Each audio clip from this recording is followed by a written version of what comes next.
This text is read by an AI voice because I want to be logical and rational about the subject at hand, and my voice is not suited for that.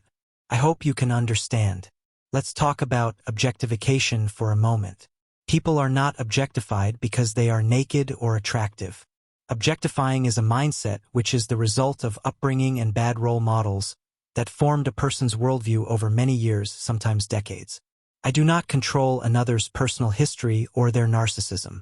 Nudity or sexual depictions do not create nor enhance this mindset. In countries where women are the most objectified, they are usually forced to cover up from head to toe.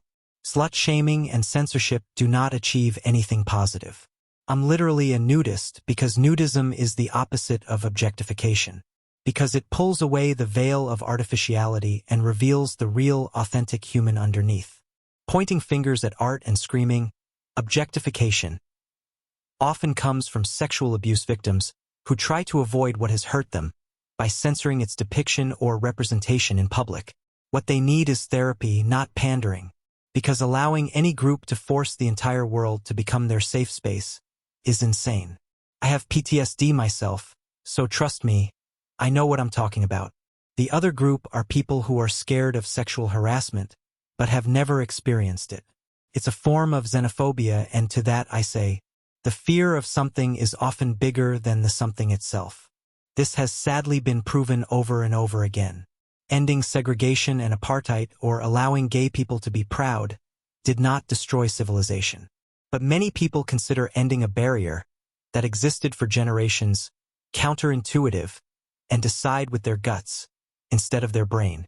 So breaking down the barriers and ending the resulting discrimination often meets heavy resistance from those who are traditionalists, sexists, or simply feel like they profit from the current status quo, who can easily sway the masses by repeating their false argument.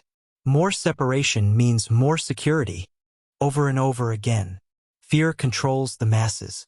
Stop forcing others to embrace your fears. When I try to talk women in particular into nudism, my first step is to ask them why they have a problem with being sexualized.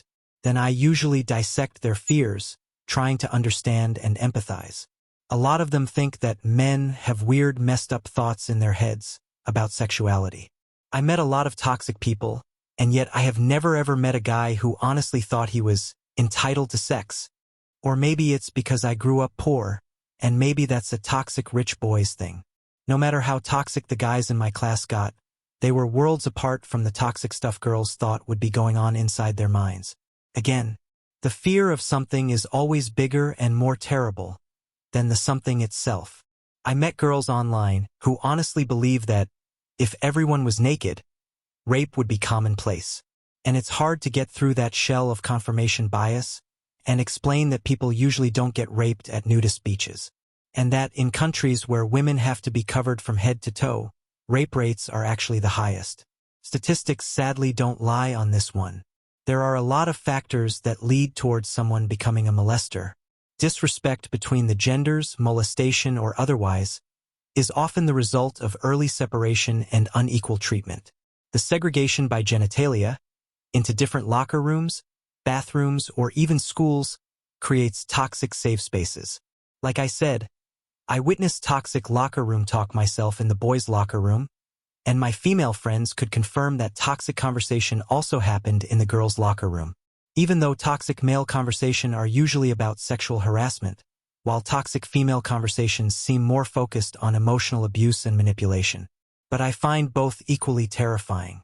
It doesn't necessarily happen that people become toxic in these safe spaces, but it still happens too often. That's why I believe putting young people together in large groups and creating these toxic safe spaces is absolutely irresponsible. If the only naked women a young man has ever seen are porn actresses, it's not surprising that he can't imagine a naked woman as a person anymore. The brain can only create positive, non-sexual association when positive non-sexual interaction is taking place on a regular basis. Only through general equal treatment, by authority figures and non-threatening/non-sexual interaction between the genders, can toxic mindsets towards the other gender be prevented.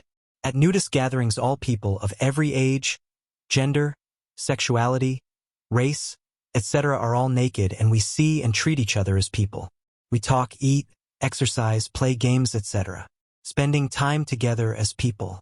Creating respect and trust through the abolishment of these segregated, safe spaces. Creating an actual safe place through inclusion and not through exclusion.